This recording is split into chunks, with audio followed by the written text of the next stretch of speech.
Power of Awareness by Neville Goddard, Chapter 7 Attitude.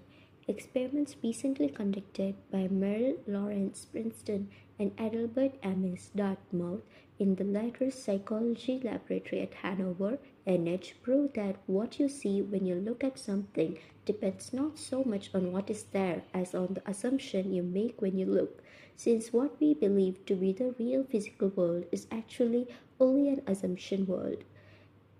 It is not surprising that these experiments prove that what appears to be solid reality is actually the result of expectations or assumptions.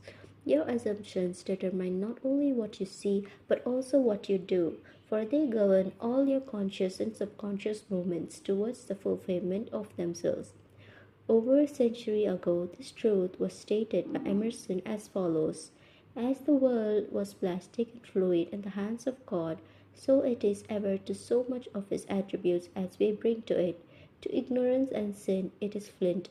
They adapt themselves to it as they may, but in proportion as a man has anything in him divine, the firmament flows before him and takes his signet and form. Your assumption is the hand of God moulding the firmament into the image of that which you assume. The assumption of the wish fulfilled is the high tide which lifts you easily off the bar of the senses where you have so long lain stranded. It lifts the mind into prophecy in the full right sense of the word. And if you have that controlled imagination and absorbed attention which it is possible to attain, you may be sure that all your assumption implies will come to pass. When William Blake wrote, "What seems to be is to those to whom it seems to be," he was only repeating the eternal truth: there is nothing unclean of itself, but to him that estimate anything to be unclean, to him it is unclean. Romans 14:14. Because there is nothing unclean of itself, or clean of itself, you should assume the best and think only of that which is lovely and of good report. It is not superior insight, but ignorance of this law of assumption, if you read into the greatness of men some littleness with which you may be familiar, or into some situation or circumstance an unfavorable conviction. Your particular relationship to another influences your assumption with respect to that other and makes you see in him that which you do see. If you can change your opinion of another, then what you now believe of him cannot be absolutely true, but is only relatively true. The following is an actual case history illustrating how the law of assumption works. One day, a costume designer described to me her difficulties in working with a prominent theatrical producer.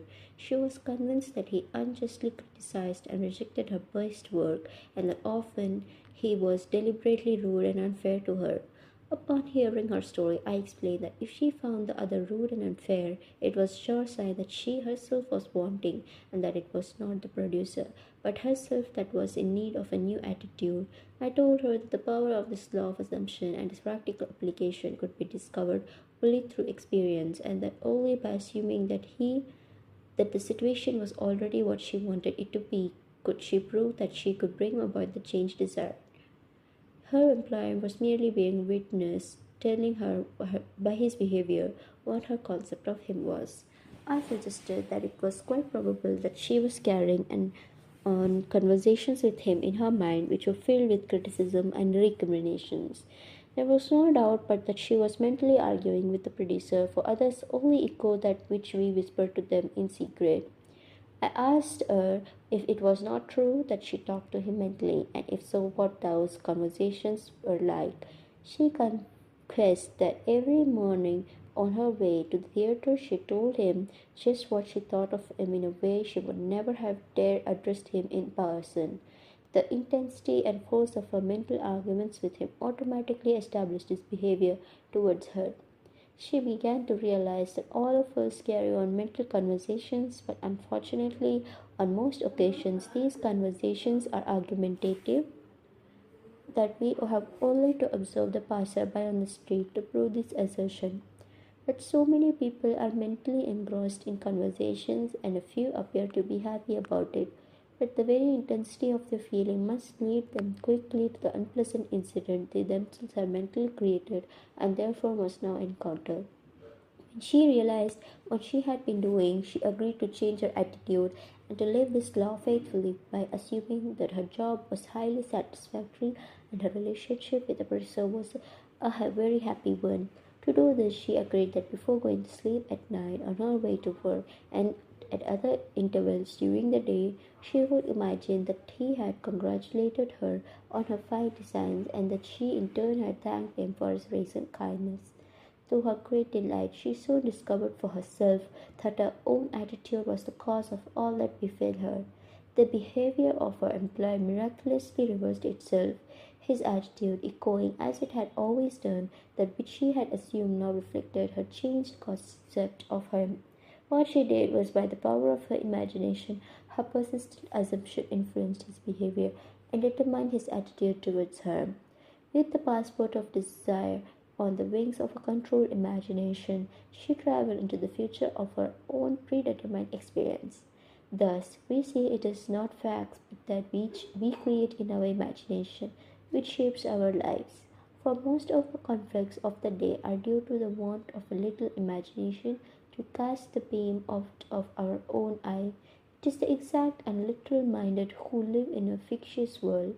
As this designer, by her controlled imagination, started the subtle change in her employer's mind, so can we, by the control of our own imagination and wisely directed feeling, solve our problems.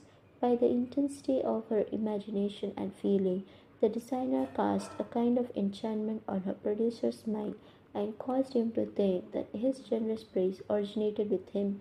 Often, our most elaborate and original thoughts are determined by another. We should never be certain that it was not some woman trading in the wine press who began that subtle change in men's mind, or that the passion did not begin in the mind of some shepherd boy, lightening up his eyes for a moment before it ran upon its way. William Butler Yeats.